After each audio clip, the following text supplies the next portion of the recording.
നമസ്തേ. സന്തോഷത്തെ നമ്മൾ വീണ്ടും കാണുന്നു, സന്തോഷത്തോടെ. ഇത്തവണ നമ്മൾ കാണുന്നത് ക്രൈം ന്യൂസിന് വേണ്ടിയിട്ടാണ്. ജെ രാജശേഖരൻ നായർ എന്ന ധീരനായ പത്രപ്രവർത്തകൻ്റെ മാധ്യമ ജീവിതം മലയാളിക്ക് പരിചയപ്പെടുത്തിയപ്പോൾ സാറ് സാന്ദർഭികമായി സാറിൻ്റെ ജീവിതത്തിലെ ദശാസന്ധികളിലൂടെ കടന്നുപോയപ്പോൾ മൈത്രേയൻ എന്ന ഒരു ആക്ടിവിസ്റ്റിൻ്റെ പരാമർശിക്കുകയുണ്ടായി. മൈത്രേയനെക്കുറിച്ചുള്ള പരാമർശത്തിൽ തീർച്ചയായിട്ടും സാറ് സമൂഹത്തിലെ ആരെയും കാണുന്നത് പോലെ, കണ്ടുമുട്ടിയ ഏതൊരു വ്യക്തിയെയും അനലൈസ് ചെയ്യുന്നത് പോലെ വളരെ കൃത്യമായി, ഒരു പക്ഷേ കുറെ കൂടി വ്യക്തതയോടെ, കുറെ കൂടി മൂർച്ചയോടെ വിലയിരുത്തുകയുണ്ടായി. അത് പക്ഷേ വലിയ പൊള്ളലുണ്ടാക്കി എന്ന് തോന്നുന്നു. അദ്ദേഹം ഒട്ടേറെ മാധ്യമങ്ങളിൽ നിരന്തരമായി ജെ രാജശേഖരൻ നായരെ പറഞ്ഞ വസ്തുതകൾക്ക് മറുപടി പറയുന്നതിന് പകരം രാജശേഖരൻ നായർ എന്ന വ്യക്തിയെ തന്നെ ഹത്യ ചെയ്യുന്ന മട്ടിൽ വലിയ തോതിലുള്ള ക്യാരക്ടർ അസാസിനേഷൻ നടത്തിക്കൊണ്ട് ഇരിക്കുകയാണ്. പല മാധ്യമങ്ങൾ അത് ഏറ്റുപിടിക്കുന്നുണ്ട്. പ്രത്യേകിച്ചും എനിക്ക് തോന്നുന്നു ഈ മൈത്രേയൻ എന്ന സാംസ്കാരിക പ്രവർത്തകനെന്നോ അദ്ദേഹം എന്താണെന്ന് അദ്ദേഹം ഇപ്പോഴും നിജപ്പെടുത്തിയിട്ടില്ല. എങ്കിലും അദ്ദേഹത്തിൻ്റെ അരാജകവാദം നമ്മുടെ മാധ്യമങ്ങൾക്ക് വലിയ തോതിൽ ഒരു ആഘോഷമായി മാറിയിട്ടുണ്ട്. ആ സമയത്ത് നേർക്കുനേരെ, അല്പം വൈകിയാണെങ്കിലും ഞാൻ നേരത്തെ അന്ന് തന്നെ സാറിനോട് ചോദിക്കാൻ ആഗ്രഹിച്ചതാണ്, ഇപ്പോഴാണ് അവസരം വന്നത്. സാറിനോട് ഞാൻ നേർക്കുനേരെ ചോദിക്കുന്നത്, ആരാണ് മൈത്രേയൻ? ഞാൻ മൈത്രേയനെ പരിചയപ്പെടുന്നത് ഫസ്റ്റ് നമ്പിനാരായണൻ്റെ ISR ഇഷ്യൂവുമായി ബന്ധപ്പെട്ട് ഞാൻ നമ്പിയെ മിക്കവാറും കാണുമായിരുന്നു. അപ്പം നമ്പി എൻ്റെ അടുത്ത് പറഞ്ഞു, നിങ്ങളെപ്പോലെ ഒരു കമ്മിറ്റഡ് ആയിട്ടുള്ള ഒരു മനുഷ്യനുണ്ട്, എൻ്റെ പേര് മൈത്രേയനുണ്ട്. മൈത്രേയൻ ഞാൻ TV യിലൊക്കെ കണ്ടിട്ടുണ്ട്. പുള്ളിയുടെ ആശയങ്ങൾ ഭംഗിയായി അവതരിപ്പിക്കാൻ കഴിയുന്ന ഒരാൾ TV ചർച്ചകൾ ഞാൻ അങ്ങനെയാണ് കണ്ടിരിക്കുന്നത്. And I had respect for him also. അപ്പം നമ്പിയെടുത്ത് പരിചയപ്പെടുന്ന അന്ന് തന്നെ മൈത്രേയൻ്റെ ബൈക്കിൻ്റെ പുറകെ കയറി ഞങ്ങൾ എവിടേക്കോ പോകുന്നു. അന്ന് തൊട്ട് we became very thick friends. എല്ലാ ദിവസവും ഞങ്ങൾ മിക്കവാറും ആഴ്ച ഒരു 6 ദിവസമെങ്കിലും ഞങ്ങൾ കാണാത്തില്ല.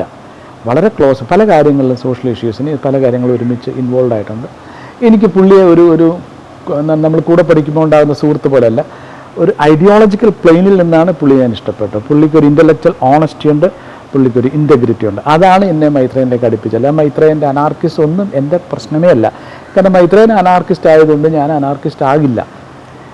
ഇനി എൻ്റെ അച്ഛൻ അനാർക്കിസ്റ്റ് ആണെങ്കിലും ഞാൻ അനാർക്കിസ്റ്റ് ആകില്ല. ഞാനാ തീരുമാനിക്കണം ഞാനായിരുന്നു. അത് എന്നെ അങ്ങനെ ഇൻഫ്ലുവൻസ് ചെയ്യാൻ ഒരാൾ കഴിയാത്ത ഞാൻ അതിനെ സമ്മതിക്കത്തില്ല.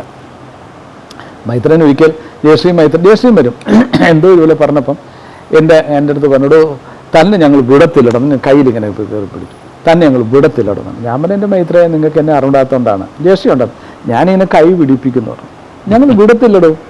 അപ്പോഴും തനിക്ക് എന്നെ അറിയണ്ട, താൻ ഗൗളിയൊക്കെ ഇട്ടുണ്ട് പല്ലി, അതുപോലെ ആ സ്വഭാവം എനിക്കുണ്ട്. ഞാൻ പിച്ചാത്തിയെടുത്ത് വെട്ടി എൻ്റെ കൈ മുറിച്ച് കളയും, 1.5 കൈനായിട്ട് നടക്കും. അപ്പോഴും എനിക്കിഷ്ടമില്ലാത്ത ഒന്നും എൻ്റെ മേത്തോ എൻ്റെ ചിന്തയിലോ ഉണ്ടാവില്ല മൈത്രേയൻ. ക്ലിയർ ആണെന്ന് വളരെ സ്റ്റാൻഡ് വളരെ ക്ലിയർ ആയിരുന്നു. അപ്പം ഞങ്ങൾ മ്യൂച്വലി റെസ്പെക്റ്റ് ഉള്ളവരാണ്. അത് പോകുന്നത് വാസ്തവത്തിൽ ഈ മൈത്രേയൻ ഈ ഫേമിലേക്ക് ഫേമിൽ തുടങ്ങുന്ന സമയം തൊട്ട് ഇതിൻ്റെ ലോഗോ ഉണ്ടാക്കുമ്പോൾ തൊട്ട് തന്നെ മൈത്രേയൻ്റെ വീട്ടുകൊണ്ട് കാണിച്ചിട്ടുണ്ട്. ഇത് തുടങ്ങുന്നത് വാസ്തവത്തിൽ ഡോക്ടർ സ്വരാജ് മണി എന്ന് പറഞ്ഞ ജോൺസ് ഹോപ്കിൻസ് ഇൻസ്റ്റിറ്റ്യൂട്ടിലൊക്കെ പഠിച്ചിട്ട് വന്ന സ്റ്റേറ്റ് മെൻ്റൽ ഹെൽത്ത് അതോറിറ്റി ആയിരുന്നു. പുള്ളിയാണ് ആ സമയത്ത് ഈ HIV ടെസ്റ്റ് ചെയ്ത് വരുമ്പോൾ പലർക്കും പോസിറ്റീവ് ആകുന്നു. അപ്പോൾ അവർ ഇത് താങ്ങാൻ വയ്യാതെ അവർ പലരും സൂയിസൈഡ് ചെയ്യുന്നു. അപ്പോൾ അതിനെ അവരെ ഒന്ന് കൗൺസിൽ ചെയ്ത് മാറ്റുന്നതിന് വേണ്ടി 24 hour counselling, telephone counselling facility. അപ്പോൾ അവിടെ ആരും അങ്ങനെ ഏറ്റെടുക്കാൻ തയ്യാറില്ലായിരുന്നു. അപ്പം സ്വരാജ് മണിയുടെ ഇതിനനുസരിച്ച് മൈത്രേയൻ ജയശ്രീ അവരങ്ങനെയാണ് തുടങ്ങുന്നത്. അപ്പോൾ അങ്ങനെയാണ് ഈ foundation for integrated research in mental health, foundation for integrated research in mental health, അങ്ങനെയാണ് ഫേം. അത് തുടങ്ങി. അപ്പോൾ ചെറിയ പ്രോജക്റ്റ്, സ്മോൾ അതിലൊരു പ്രോജക്റ്റായിരുന്നു Kovalam intervention among street based sex workers എന്ന് പറഞ്ഞാൽ കിസ്നർ. അപ്പോഴാണ് ഈ സെക്സ് വർക്കേഴ്സുമായിട്ടുള്ള ഇൻട്രാക്ഷൻ ഉണ്ടാകുന്നത്. അപ്പോൾ ആ ഇടയ്ക്ക് തന്നെ നമുക്ക് വെളിയിൽ നിന്ന് ഈ മെൻ്റൽ ഹെൽത്തിന് പ്രോജക്റ്റ് കിട്ടുന്ന വലിയ ബുദ്ധിമുട്ടാണ് കേരളത്തിൽ. കാരണം ഇൻ്റർനാഷണൽ സ്റ്റാൻഡേർഡ് അനുസരിച്ച് നമ്മൾ വളരെ ഹൈയിലാണ് നിൽക്കുന്നത് മെൻ്റൽ ഹെൽത്തിന് പ്രോജക്റ്റ് ഒന്നും കിട്ടത്തില്ല, വളരെ സ്മാൾ. അപ്പം സെക്സ് വർക്കേഴ്സിൻ്റെ ഇടയിൽ പ്രോജക്റ്റ് കിട്ടും. ഫോർഡ് ഫൗണ്ടേഷന് ലോകത്ത് ഒരുപാട് പ്രോജക്റ്റുകൾ സെക്സ് വർക്കേഴ്സിനുള്ളതിന് കിട്ടും. അപ്പം പയ്യെ ഇവരെന്ന് വെച്ചാൽ അന്ന് ഞാൻ അതിനകത്തില്ല, എനിക്ക് ഞാൻ പറഞ്ഞില്ല, ഞാൻ അതിൻ്റെ ഒരു വെളിയിൽ നിന്ന് കാണുന്ന ഒരു സിമ്പതൈസർ അല്ല സോളിഡാരിറ്റി ഒക്കെ ഉള്ള ആൾ, നോട്ട് ഇൻസൈഡ് അല്ല. അന്ന് സാറ് സോവിയറ്റ് കൾച്ചർ ഞാനത് കഴിഞ്ഞു, സോവിയറ്റ് കൾച്ചർ കഴിഞ്ഞു. ഞാൻ മാഗ്നയിൽ വർക്ക് ചെയ്യുന്ന സമയത്താണ്. അപ്പോൾ എന്നിട്ട് അവർ കോവളം ഇൻ്റർനാഷണൽ ആ സെക്സ് വർക്കേഴ്സിനായിട്ട് ബന്ധപ്പെട്ട് പിന്നെ സെക്സ് വർക്കേഴ്സുമായി ബന്ധപ്പെട്ട ചില പ്രോജക്റ്റുകൾ കിട്ടുന്നു. അപ്പോൾ ഇവർ ചെയ്തതെന്ന് വെച്ചാൽ ഫേമിന് ഇതൊരു ഇമെയിൽ ഉണ്ടായിരുന്നു, ഫേം എന്ന് പറഞ്ഞായിരുന്നു. അന്ന് സാർ ഒരു ചോദ്യം, മൈത്രേയൻ അന്ന് ആരാണ് ഈ ഫേമിന്റെ? മൈത്രേയൻ അന്ന് ഒരിക്കലും ഫേമിലും ഔദ്യോഗികപരമായ ഒന്നും വഹിച്ചിരുന്നില്ല. ജയശ്രീ ആയിരുന്നു അതിൻ്റെ ചെയർപേഴ്സൺ. പക്ഷെ മൈത്രേയൻ ഈ ഗാന്ധി ടൈപ്പാണ്, എക്സ്ട്രാ കോൺസ്റ്റിറ്റ്യൂഷണൽ അതോറിറ്റിയാണ്. മൈത്രേയൻ ആരുമല്ല, പക്ഷെ മൈത്രേയനാണ് എല്ലാം. മൈത്രേയൻ വിചാരിക്കണം മാത്രമേ നടക്കുള്ളൂ. അത് ഗാന്ധിയാണ്, ഗാന്ധി ടൈപ്പാണ്. ഗാന്ധി കോൺഗ്രസിൽ ആരുമല്ല, പക്ഷെ ഗാന്ധി പറയാൻ നടക്കുകയുള്ളൂ. ഇലക്ഷൻ നിന്ന് നേതാജി സുഭാഷ് ചന്ദ്രബോസ് ഗാന്ധിയുടെ കാൻഡിഡേറ്റിനെ തോപ്പിക്കുകയാണെങ്കിൽ ഗാന്ധി നേതാജിയെ ഇവിടുന്ന് ഓട്ടിക്കുന്ന അവസ്ഥ ഉണ്ടാക്കും. ഗാന്ധി നമ്മൾ ഡെമോക്രാറ്റ് ആണെന്ന് പറയുകയും ചെയ്യും. എന്റെ അറിവിൽ ഇല്ല. ജയശ്രീ ആയിരുന്നു എന്റെ ചെയർപേഴ്സൺ ആദ്യ സമയത്തായിരുന്നു എന്ന് എനിക്ക് അറിയില്ല. അതേ സമയം എന്റെ തോന്നുന്നു സ്വരാജ് മണിയാണെന്ന് തോന്നുന്നത്. ജയശ്രീയാണ് എന്റെ അറിവിൽ, ജയശ്രീ ആയിരുന്നു എന്റെ ചെയർപേഴ്സൺ. പക്ഷേ അന്നും ഭരിക്കുന്നത് പിൻസീറ്റ് ഡ്രൈവിംഗ് ആണ്. മൈത്രേയനാണ് ഭരിക്കുന്നത്, മൈത്രേയനാണ് എല്ലാ കാര്യങ്ങളും നോക്കുന്നത്, മൈത്രേയന്റെ ഇതാണ് നടക്കുന്നത്. അങ്ങനെയായിരുന്നു. അപ്പം മൈത്രേയൻ ഡിസൈഡ് എവറിത്തിങ്. അപ്പോൾ ഇതിന്റെ ഇമെയിൽ ID എന്ന് പറഞ്ഞാൽ SWFK എന്നാക്കും, that is sex workers forum Kerala. അപ്പോൾ അത് കേൾക്കുന്ന ആർക്കും സെക്സ് വർക്കേഴ്സ് ഫോറവുമായി ബന്ധപ്പെട്ടാണ് ഈ സ്ഥാപനം തോന്നും. ഇത് ഞാൻ മനസ്സിലാക്കുന്നത് യൂറോപ്യൻ യൂണിയൻ്റെ ഒരു പ്രോജക്റ്റ് കിട്ടുന്നു. അപ്പോൾ പ്രോജക്റ്റ് കിട്ടുന്ന സമയം മൈത്രേയൻ ജയശ്രീയും പോയി, ഞാനാണ് അത് എക്സിക്യൂട്ട് നടപ്പിലാക്കും. അപ്പോൾ ഞങ്ങൾ ചെന്നൈയിൽ മീറ്റിങ്ങിന് പോകുമ്പം form sex workers forum Kerala എന്ന് എഴുതിയിരിക്കുന്നത്. ഞാൻ പറഞ്ഞു, it is foundation for integrated research in mental health. നിങ്ങൾക്ക് ഇതെങ്ങനെ എഴുതാനൊക്കെ? അങ്ങനെയാണല്ലോ മൈത്രേയൻ ജയശ്രീയും പറഞ്ഞത്. ഞാൻ പറഞ്ഞു, അപ്പോൾ ഈ ഫേം എങ്ങനെയാണ്, മെൻ്റൽ ഹെൽത്ത് എങ്ങനെയാണ് സെക്സ് വർക്കേഴ്സിൻ്റെ വർക്ക് ചെയ്യുന്നത്? ഞാൻ പറഞ്ഞു, I don't know but this is foundation for integrated research in mental health. അത് മാറ്റണം എന്ന് പറഞ്ഞാൽ ഇറ്റ് ഇസ് നോ മോർ അത് മാറ്റണം. That is one of our activities. അത് മാറ്റണം. അങ്ങനെ വരുന്ന കഴിയുമ്പോഴാണ്, ഇതിനകത്ത് വന്നു കഴിയുമ്പോഴാണ് ഈ ഇവർ കാണിക്കുന്ന കള്ളത്തരങ്ങളില്ലേ. മൈത്രേയനെ ഞാൻ കണ്ട ഇൻ്റഗ്രിറ്റിയുള്ള, ഇൻ്റലക്ച്വൽ ഓണസ്റ്റിയുള്ള ഒരു മനുഷ്യൻ ഒരു ഇൻ്റഗ്രിറ്റി ഇല്ലാത്ത ആളാണെന്നും ഒരു ഇൻ്റലക്ച്വൽ ഓണസ്റ്റി ഇല്ലെന്നും ഇൻ്റലക്ച്വലി ഡിസോണസ്റ്റ് ആണെന്നും ഒക്കെ ഞാൻ തിരിച്ചറിയുമ്പോൾ ഞാൻ മൈത്രേയൻ ആകുന്നു. മൈത്രേയനായി ഇതിൻ്റെ അകത്ത് എന്തോ റിപ്ലൈയിൽ പറയുന്നുണ്ട്, അയാൾ രാജശേഖരൻ എൻ്റെ ശത്രുപക്ഷം നിർത്തിയിരുന്നു. ശത്രുപക്ഷമൊന്നുമല്ല, മൈത്രേയനെ ഞാൻ ഈ ബൈനറി ആയിട്ട് കാണുന്നു, ഒന്നിലെ മിത്രമല്ലേ ശത്രു. അങ്ങനെയല്ല, മൈത്രേയൻ എൻ്റെ നല്ല സുഹൃത്തായിരുന്നു. മൈത്രേയൻ ഇപ്പോൾ എൻ്റെ സുഹൃത്തുമല്ല ശത്രുവുമല്ല. നമുക്ക് സുഹൃത്തല്ലാത്തവരെല്ലാം നമ്മുടെ ശത്രുവാണ്. അത് അയാളുടെ ഒരു ടാക്ടിക്സ് ആണ്. അത് ശത്രു എന്ന് പറയുമ്പോൾ ഞാൻ ദൂഷ്യമേ പറയുള്ളൂ, ശത്രു സാധാരണ ദൂഷ്യമല്ലേ പറയുള്ളൂ. അങ്ങനെയല്ല, ഞാൻ മൈത്രേയന് മിത്രമല്ല, മിത്രമായിരുന്നു, ശത്രുവേ അല്ല. ഞാനും മൈത്രേയൻ എന്തിനാണ് ശത്രുത എനിക്ക് മനസ്സിലാകുന്നില്ല. ആ മിത്രമായിരുന്ന മൈത്രേയനെ കുറിച്ച് ആണ് ഞാൻ പറയുന്നത്. മൈത്രേയൻ അന്ന് എന്നെക്കുറിച്ച് പറഞ്ഞതിൽ പ്രധാന കാരണങ്ങളെന്ന് വെച്ചാൽ അത് എൻ്റെ ഇൻ്റഗ്രിറ്റിയെ ക്വസ്റ്റ്യൻ ചെയ്തുകൊണ്ട് അയാൾ പറയണം. അതായത് ഒന്ന്, ഞാൻ സൊസൈറ്റി സാവിൽ വർക്ക് ചെയ്യുമ്പോൾ തന്നെ ഞാൻ ക്രൈമിൽ ലേഖനങ്ങൾ എഴുതിക്കൊണ്ടിരുന്നു. അതാണ് എൻ്റെ വ്യക്തിത്വം. അത് അങ്ങനെ എഴുതിയിട്ട് ഞാൻ ധാരാളം ഗോസിപ്പുകൾ മലയാള ഇൻഡസ്ട്രിയെക്കുറിച്ചൊക്കെ എഴുതിയിരുന്നു. അപ്പോൾ ഗോസിപ്പ് എഴുതിയിരുന്നു വെച്ചാൽ ഞാൻ ഒരു ഗോസിപ്പ് പോലും എൻ്റെ ജീവിതത്തിൽ ഇന്ന് വരെ എഴുതിയിട്ടില്ല. ഞാൻ ഒരാളെ ഇൻ്റർവ്യൂ ചെയ്തിട്ട് അയാൾ പറഞ്ഞ ഇൻ്റർവ്യൂ ആണ് ഞാൻ ക്യാരി ചെയ്യുന്നത്. ഞാൻ ഇൻ്റർവ്യൂ നടക്കാതെ ഒരു റിപ്പോർട്ട് ഞാൻ ആരെക്കുറിച്ച് ചെയ്തിട്ടില്ല. They are all interview based reports. അല്ല ഞാൻ 2 വർഷം ഞങ്ങൾക്ക് സൂക്ഷിച്ചു വെക്കണം. ഞങ്ങളുടെ സ്മോൾ ഡിക്റ്റാഫോണിൽ 2 വർഷം ഇത് സൂക്ഷിച്ചു വെക്കണമെന്നാണ് ഞങ്ങളുടെ നിയമം. ഇൻ്റർവ്യൂസ് എല്ലാം. അപ്പോൾ എൻ്റെ വീട്ടിൽ ഇഷ്ടം പോലെ ഉണ്ട് ഈ ചെറിയ നമ്മുടെ സിഗരറ്റ് തീപ്പെട്ടി കൂടുപോലുള്ള ചെറിയ സാധനങ്ങൾ, അതെൻ്റെ ഉണ്ട്. പിന്നെ ക്രൈമിൽ ഞാൻ എഴുതിയിരുന്നത്, ഞാൻ ഒരു വരി പോലും ക്രൈമിൽ എഴുതിയിട്ടില്ല ഇന്ന് വരെ എഴുതിയിട്ടില്ല. കാരണം എനിക്കങ്ങനെ ചെയ്യാൻ ഒക്കില്ല. ഞാനൊരു തൊഴിൽ വർക്ക് അല്ല, ഞാനൊരു മാഗസിനിൽ വർക്ക് ചെയ്യുമ്പം എനിക്ക് എങ്ങനെയാണ് വേറെ എന്തെങ്കിലും വർക്ക് ചെയ്യാൻ കഴിയുന്നത്? ഇങ്ങനെ സാവിയുടെ ആർട്ടിക്കിൾ നന്ദകുമാർ ട്രാൻസ്ലേറ്റ് കൊടുക്കും. ആരോ എൻ്റെ അവിടെ എഴുതി അയച്ചു, എഡിറ്റോറിയൽ രാജശേഖരൻ ഇതിനകത്ത് എഴുതുമെന്ന് പറഞ്ഞു. അപ്പോൾ എൻ്റെ അടുത്ത് അവന് എക്സ്പ്ലനേഷൻ ചോദിച്ചു. അപ്പം ഞാൻ പറഞ്ഞു, ഞാൻ എഴുതുന്നതല്ല, ട്രാൻസ്ലേറ്റ് ചെയ്ത് കൊടുക്കുന്നതാണ്. അതിപ്പോൾ എനിക്കറിയില്ല എന്താ ചെയ്യുന്നത്. അപ്പോൾ അവർ പറഞ്ഞു, നമ്മുടെ ലേഖനം കൂടുതൽ പേര് വായിക്കണമെങ്കിൽ ആർക്കവിടെ പ്രശ്നം എന്ന് ചോദിച്ചു. Very good. പക്ഷേ എനിക്ക് അതിൻ്റെ പ്രോബ്ലം വെച്ചാൽ നന്ദകുമാറിനെതിരെ ഒരുപാട് കേസുകളുണ്ടായിരുന്നു.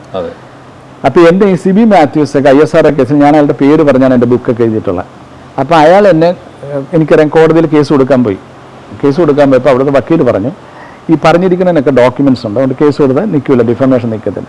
അപ്പോൾ ആ സമയത്ത് ഞാൻ കോഴിക്കോട് പോയിട്ട് വീട്ടിൽ വരുമ്പോൾ എൻ്റെ വീട്ടിൽ പറഞ്ഞു, ഇന്നലെ വൈകിട്ട് കുറേ പോലീസുകാർ, ജീപ്പ്, കുറേ പത്രക്കാർ ഒക്കെ ആയിട്ട് വന്നിട്ട് എന്നെ അറസ്റ്റ് ചെയ്തുകൊണ്ട് പോകാൻ. ഞാൻ അവിടെ ഇല്ല.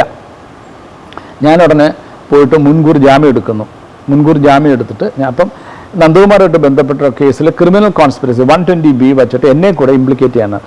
അത് ഞാൻ അരുൺകുമാർ സിൻഹ എന്ന് പറഞ്ഞിട്ട് ട്രിവാൻഡ്രത്തെ പോലീസ് കമ്മീഷണർ പ്രാവശ്യം പുള്ളീൻ്റെ ഒരു പരിചയം ഉണ്ടായിരുന്നു. ചോദിച്ച പുള്ളി പറഞ്ഞു, അതെനിക്ക് എറണാകുളത്ത് നിന്ന് ഡയറക്ഷനെ തുറന്നത്. എറണാകുളത്ത് അന്നത്തെ നോർത്ത് സോൺ IG എന്ന് പറഞ്ഞാൽ CB മാത്യൂസ് ആയിരിക്കും. CB മാത്യു ആയിരിക്കാൻ പറഞ്ഞത്. പുള്ളി പറഞ്ഞ ഇത്ര എനിക്ക് നോർത്തിൽ നിന്ന് അവിടെ എറണാകുളം നിന്ന് കിട്ടിയ ഡയറക്ഷൻ.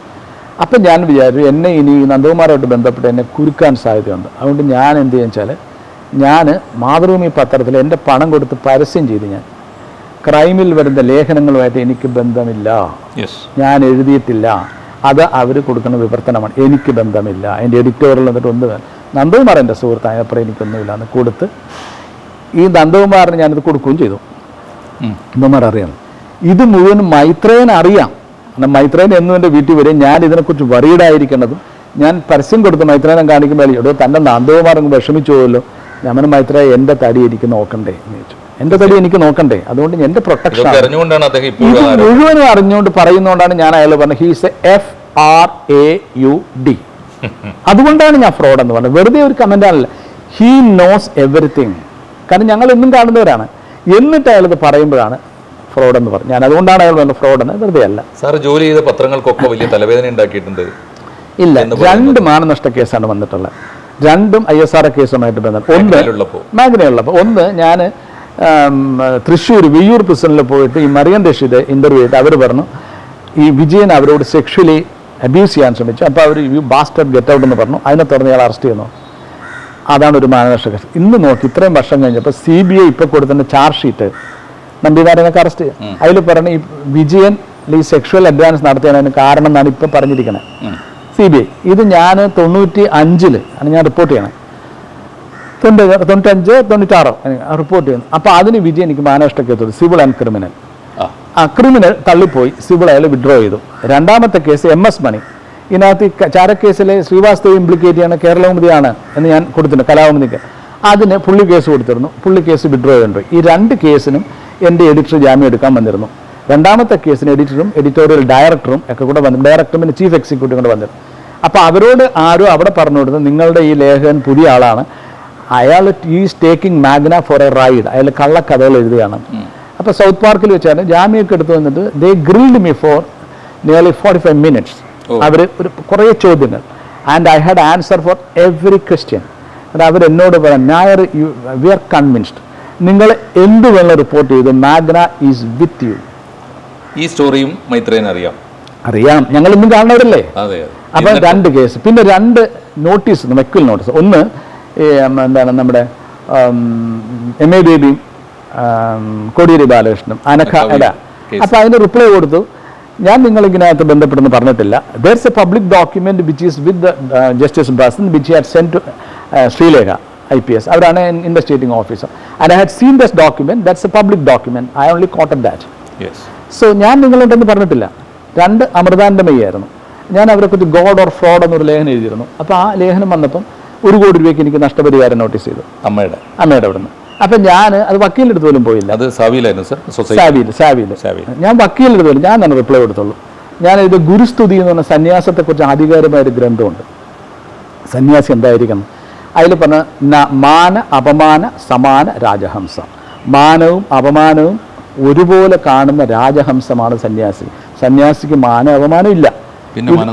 ഇത് എഴുതിയിട്ട് ഞാൻ പറഞ്ഞു, ഇത് താങ്കൾക്കറിയുമെന്നറിയില്ല, താങ്കൾ കേസ് കൊടുത്താൽ ആ മോമെന്റിൽ ഞാൻ കേസ് ജയിച്ചു, കാരണം താങ്കൾക്ക് മാനമുണ്ടെന്നാണ് താങ്കൾ പറയണേ, വിച്ച് മീൻസ് താങ്കൾ സന്യാസി അല്ല. ഞാനും അത് എഴുതിയിട്ടുള്ളൂ. റിപ്ലൈ അത്രയോ മറ്റേ കേസ് പോലും അല്ല. I tended with my reply, I didn't even go to an advocate. ഇത്രയേ ഉള്ളൂ. ഇതിനാണ് അയാൾ പറഞ്ഞത്. അപ്പോൾ അതായത് ഇയൊക്കെ എല്ലാം അറിഞ്ഞു വെച്ചുകൊണ്ട് ഒരാളെ ഞാൻ അയാളുടെ ശത്രുവാണെന്ന് വരുത്തിയിട്ട് എന്നെക്കുറിച്ച് ഇങ്ങനെ പറയുന്നു.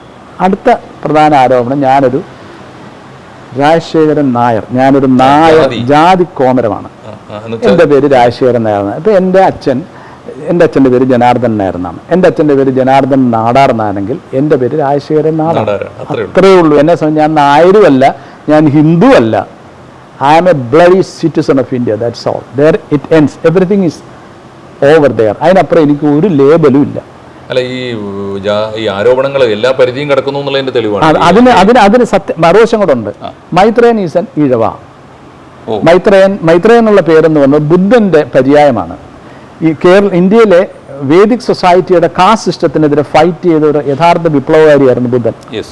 അതൊരു പര്യായമാണ് മൈത്രേയൻ. ആ പേരാണ് മൈത്രേയൻ എടുത്തിരിക്കുന്നത്. മൈത്രേയൻ ഉള്ള ഈ foundation for integrated research in mental ഹെൽത്തിൻ്റെ ഫൗണ്ടർ മെമ്പേഴ്സിൽ 99% ഈഴവരാണ്. മൈത്രേയൻ അപ്പോയിൻ്റ് ചെയ്ത ഫേമിലെ ഉദ്യോഗസ്ഥർ പല കാര്യങ്ങൾക്കാണ്. More than 95% were ഈഴവാസ്.